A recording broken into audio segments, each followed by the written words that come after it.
Respected listeners and dear students, Assalamu alaikum and welcome to my YouTube channel. Let's learn. Let's start the reading of chapter number 17 from page number 81. Chapter number 17 है हमारा leading the freedom movement. हम read out कर रहे थे कादिर मोहम्मद अली जना के बारे में और उन्होंने 1931 और 32 में जो राउंड टेबल कॉन्फ्रेंसेस अटेंड की थी उसके बाद की हम रुदात को रीड करेंगे. But the call of his country's problem was too strong and he returned to India in 1935 to be made permanent president of the Muslim League.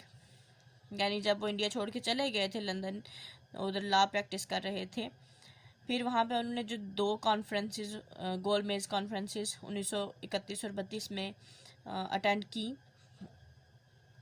उसके बाद उनके लेकिन क्या हुआ कि उनके जो वतन की पुकार थी वो और उसके वतन के जो मसाइल थे वो ज़्यादा असरंगेज़ थे. वतन की जो पुकार है, वतन के मसाइल की जो पुकार है वो ज़्यादा ताकतवर थी. तो कायदे आज़म वापस 1935 में वापस इंडिया आ गए और यहाँ पे उन्हें मुस्लिम लीग का ताहयात सदर जोन सा है, मुस्तकिल सदर जोन सा है, वो बना दिया गया. Under his leadership, it fought that the 1937 elections, उनकी रहनुमाई में, उनकी सुपरविजन में 1937 के जो इंतखाबात हुए थे वो लड़े मुसलमानों ने, वो लड़े गए. विच वर अ डिज़ास्टर फॉर लीग, जो कि मुस्लिम लीग के लिए इंतहाई नुकसानदेह साबित हुए थे. The Congress took control of 7 out of 11 provinces and refused to allow the Muslims to join them in the places where they had a good representation. जो कांग्रेस थी उसने 11 में से जो 7 सूबे थे उनमें मुकम्मल तौर पे कंट्रोल संभाल लिया था और वो मुसलमानों को इस बात की इजाज़त नहीं देते थे कि जिन सूबों में भी अगर मुसलमानों की अक्सरियत है या वहाँ पे अच्छी खासी तादाद में मुसलमान मौजूद हैं या उन्होंने अच्छे खासे वोट लेके सामने आए हैं, वहाँ पे भी वो मुसलमानों को ये इजाज़त नहीं देते थे कि हुकूमत में मुसलमान उनके साथ शामिल हों. If not an absolute majority, बेशक वो एक बहुत ज़्यादा अक्सरियत से नहीं आए थे. This was the last straw for the Quaid, ये कायद के लिए एक आखिरी तिनका साबित हुआ, एक आखिरी सहारा साबित हुआ. In the Lahore resolution in 1940, he stated clearly for the first time that the answer must be for 2 separate states. 1940 में जो लाहौर में करारदाद पेश की गई थी, करारदाद लाहौर, उन्होंने उसमें पहली दफ़ा वाज़े और साफ अल्फाज में 2 अलग रियासतों के लिए का मुतालबा किया. A Muslim state and a Hindu state, एक मुसलमानों की रियासत और एक हिंदुओं की रियासत. After a quarter of the century struggle for some way of reconciling the 2 people in a single government, it was a great disappointment, but he saw that there was no other way. तकरीबन 1/4 सदी जद्दोजहद करने के बावजूद और इतनी बातचीत और मुज़ाकरात के बावजूद हुकूमत में सिर्फ 2 लोग थे जो मुसलमान, जो लीग के लोग थे, सिर्फ 2 लोग थे. ये बहुत ही बड़ी नाउमीदी की जो सा है सिचुएशन थी, लेकिन अब कायदे ने देखा कि इसके अलावा अब कोई दूसरा रास्ता नहीं है. The Second World War came to an end in 1945. 1945 में दूसरी जंग अजीम इख्तिताम पजीर हुई. When Britain and her allies defeated their enemies, जब बरतानिया ने और उसके जो इत्तेहादी थे उन्होंने अपने दुश्मनों को शिकस्त दी. The British government now concentrated on its own problems. अब जो बरतानवी हुकूमत थी अपने जो मसाइल थे उन पे तवज्जो मरकूज़ करने लगी थी. The British rule in India and the transfer of power were important issues, यानी बरतानवी जो हुकूमत है जो हुक्मरानी है इंडिया में और किस तरह से जो सा है ये जो पॉलिटिकल पावर है इसको ट्रांसफ़र किया जाएगा, दूसरों मुसलमानों या हिंदुओं को दिया जाएगा, बड़े सगीर में किस तरह से इसको मुंतकिल किया जाएगा, ये बड़े मसाइल थे, अहम मसाइल थे। In 1945, Lord Wavell, the Viceroy, called a conference to discuss the setting up of an executive council. 1945 में लॉर्ड वेवल जो उस वक्त का वाइसराय था उसने एक कॉन्फ्रेंस बुलाई जिसमें उसने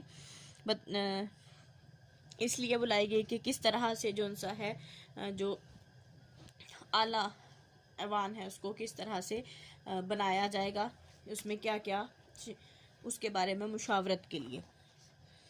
The conference was held in Shimla and all the political parties were invited. ये जो कॉन्फ्रेंस है ये शिमला में हुई और शिमला जगह है इंडिया में, और सारी जितनी भी उस वक्त की सियासी जमातें थीं वो इसमें उनको दावत दी गई थी।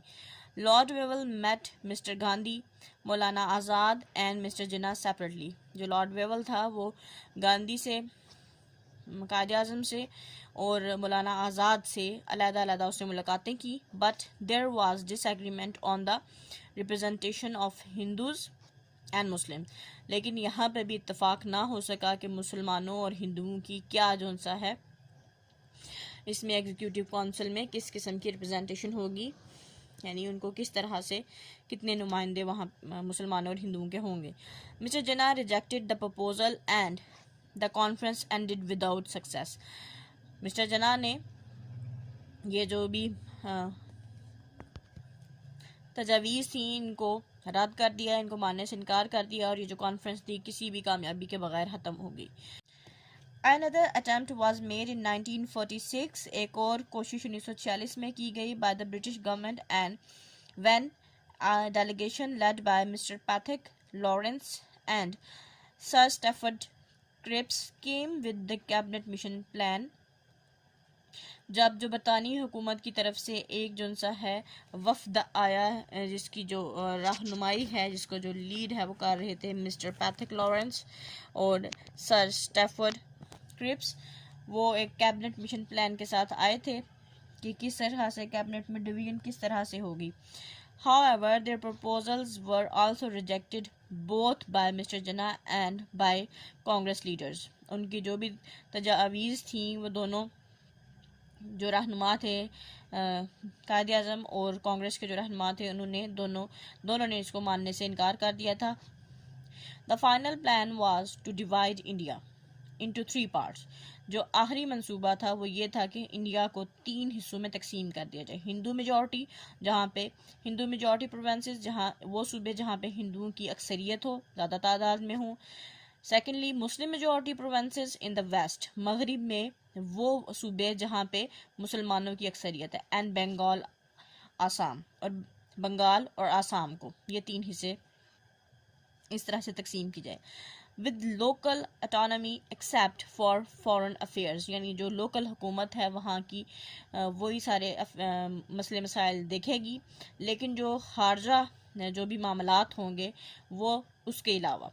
डिफेंस एंड कम्युनिकेशन, दिफा और जो ज़राए इब्लाग है वो भी नहीं होगा इसमें शामिल, which would be under a central Indian union, और इन सब चीज़ों को जो देखेगी वो एक मरकज़ी इंडियन यूनियन देखेगी इन सारे चीज़ों को। Quaid Azam rejected the cabinet mission plan, Quaid Azam ने कैबिनेट मिशन प्लान को रिफ्यूज़ कर दिया, रिजेक्ट कर दिया, मानने से इनकार कर दिया।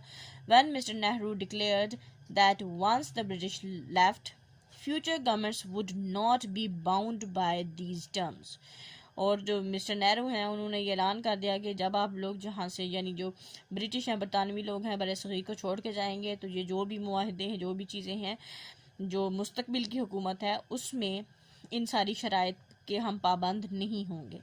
The Quaid continue to fight for the rights of Muslims, Quaid Azam ने मुसलमानों के हकूक़ के लिए जो जद्दोजहद है वो जारी रखी।